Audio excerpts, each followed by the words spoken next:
안녕하십니까. 기계공학부 황정호 교수님 연구실에서 연구 중인 대학원생 강상무라고 합니다. 2021년도 2학기 최우수 논문상을 받게 되어 제 연구를 소개해 드리려고 합니다. 저는 수중 오염물질 저감에 사용할 수 있는 새로운 물질의 개발에 대한 연구를 진행했었습니다. 이 발표는 코발트 망간 산화물이 내장되어 있는 중공형 나노섬유의 제조 방법과 이를 PMS라는 물질을 통해 활성화시켜 물속에 있는 유기물들을 저감하는 데에 응용한 것에 대한 내용을 담고 있습니다. 우선 페록시모노설페이트, 줄여서 PMS라는 물질에 대해 설명해 드리겠습니다. 수중 유기물 분해를 위해서 주로 염소가 사용되어 왔는데요. PMS는 이런 염소를 대체할 수 있는 산화제입니다. 인체 독성이 아예 없으며 싸고 물속에서 쉽게 녹는다는 특징이 있어 염소를 대체할 수 있는 물질로 각광받고 있습니다. 또한 물속에 넣었을 때 산화 성능이 꽤 오랜 기간 동안 유지되며 산성이나 염기성 조건에서도 사용이 가능한 장점이 있는 물질입니다. 그러나 PMS만 가지고 수질을 개선하기에는 리독스 포텐셜이 상대적으로 낮다는 단점이 있습니다.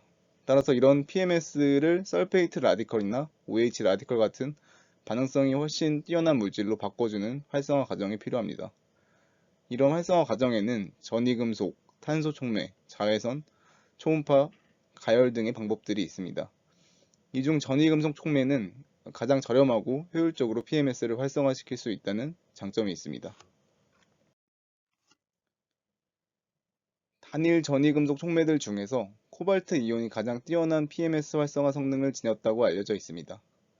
PMS가 코발트 3가 양이온을 만나 PMS 라디컬을 형성하게 되고 환원된 코발트 2가 양이온이 다시 PMS를 환원시켜 설페이트 라디컬들을 만들게 됩니다.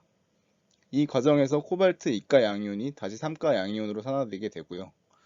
이런 과정을 반복하면서 촉매로서의 역할을 수행하게 됩니다.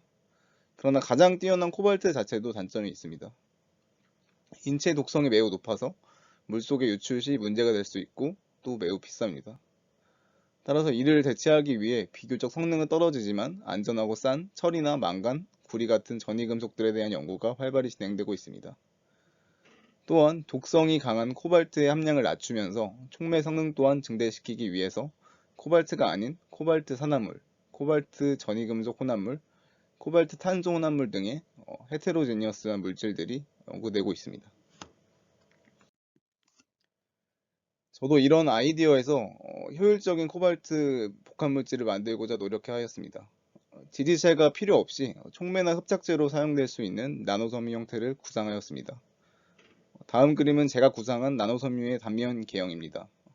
겉에는 탄소의 전구체가 될 고분자인 PAN, 안에는 코발트 망간 산화물의 전구체가 될 코발트 망간 아세테이트와 고분자인 PMMA로 구성된 섬유를 제작하고 이를 열처리를 통해 겉에는 탄소, 안에는 코발트 망간 산화물로 구성된 중공형 나노섬유를 고안했습니다.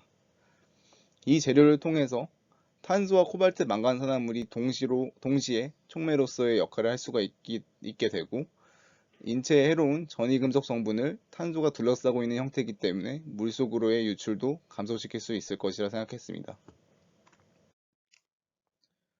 섬유의 제작 방법은 다음과 같습니다.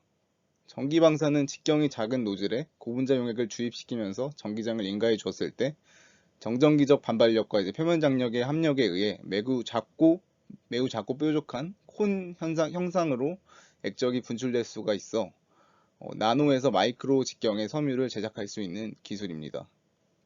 저는 두 겹의 노즐이 동축으로 정렬된 이중 노즐을 사용하여 각각 서로 다른 용액을 전기 방사시켰습니다.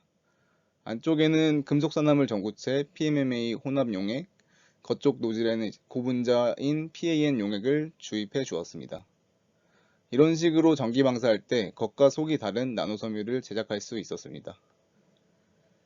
안쪽 노즐에 주입하는 용액을 총 3가지 준비했습니다. 첫 번째는 망간 아세테이트만, 두 번째는 코발트와 망간 아세테이트 혼합물, 세 번째는 코발트 아세테이트만 주입해서 총 3종류의 섬유를 제작했습니다.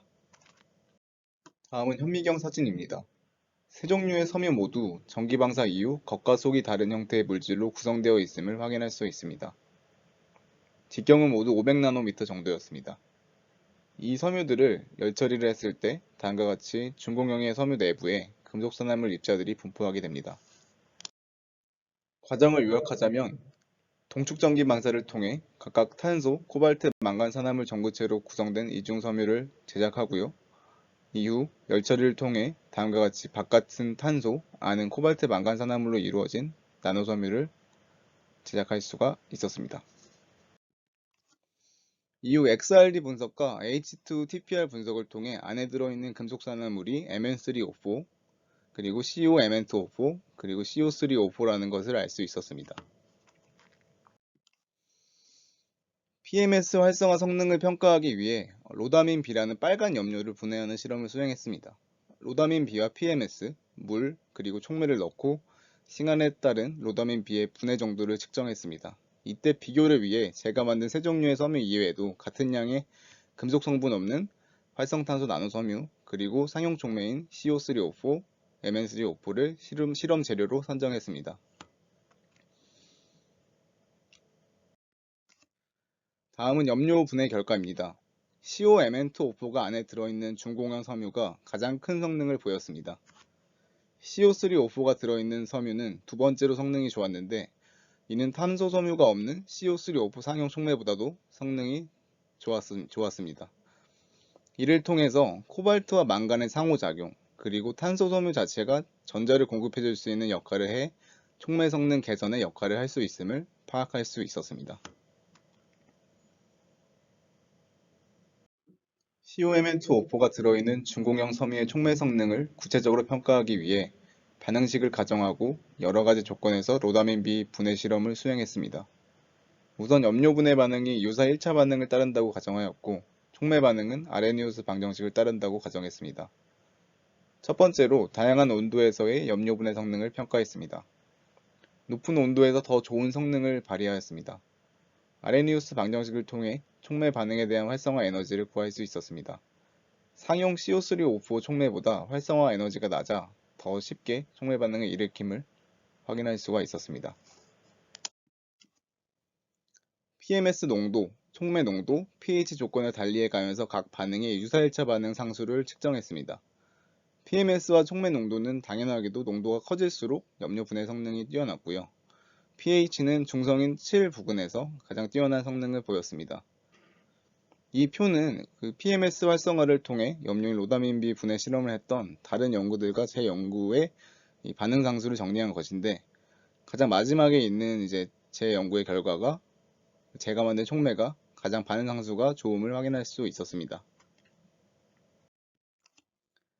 촉매의 내구성 및 재사용 성능을 평가하기 위해 이전의 염료 분해 실험을 거친 후 촉매를 다시 회수하여 반복 실험을 5회 진행했습니다.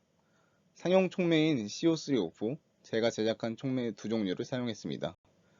그래프에서 점선으로 표현된 상용 촉매의 경우 두 번째 재사용부터 성능이 급격하게 떨어져 네 번째부터는 촉매 성능을 대부분 잃는 것을 확인할 수 있습니다. 그에 반해 실선으로 표현된 제가 제작한 촉매는 급격한 성능 감소를 5회 동안 보이지 않았습니다. 그래도 어느 정도의 성능 감소는 보였는데 150도씨에서 1시간 동안 다시 열재생을 거친 후에는 첫 번째 사용 시와 비슷한 성능을 회복하는 것을 확인할 수 있었습니다. 이는 탄소 섬유나 코발트 망간 산화물 표면에 붙은 염료 중간 분해물들이 날아갔기 때문이고, 코발트 이가 양이온이 열 에너지를 받아 다시 생성되었기 때문입니다. 염료 분해 실험 도중 물속으로 유출되는 전이금속 성분의 양을 측정했습니다. 비교 대상은 두 종류의 금속 산화물 상용 촉매를 사용했습니다. 겉이 탄소 섬유로 둘러싸이지 않은 상용 촉매들은 5분 이후부터 엄청난 양의 전이금속 성분이 용출되어 나옴을 확인할 수 있습니다. 그러나 중공형 나노섬유 안에 있는 금속 산화물은 용출량이 매우 적었습니다. 또한 실험 전후 XRD 분석을 통해서도 금속 산화물의 결정성이 잘 유지되고 있음을 확인할 수 있었습니다. 이를 통해 중공형 탄소 나노섬유가 용출 방지 역할을 수행해 촉매의 수명과 안정성을 증대시킬 수 있음을 알 수 있었습니다.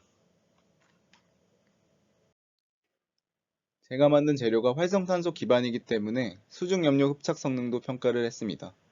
펌프를 통해 염료가 들어있는 물을 활성탄소 섬유가 들어있는 튜브로 지속적으로 공급해 주었습니다.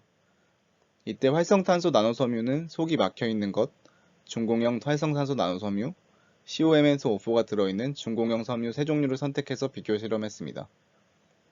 다음 그래프는 튜브 전단과 시간에 따른 후단의 염료 농도비를 시간에 따라 구한 그래프입니다.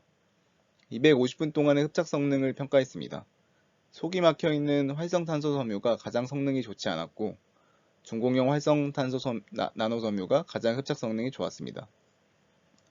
금속산화물이 들어있는 섬유는 그렇지 않은 중공형 섬유보다는 성능이 나빴지만 속이 막혀있는 섬유보다는 훨씬 흡착 성능이 좋았습니다.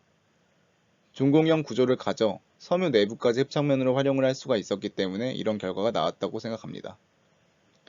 흡착 성능을 더 이상 발휘하지 못하는 250분 이후 염료가 들어있지 않은 순수 물만을 공급해 주었습니다.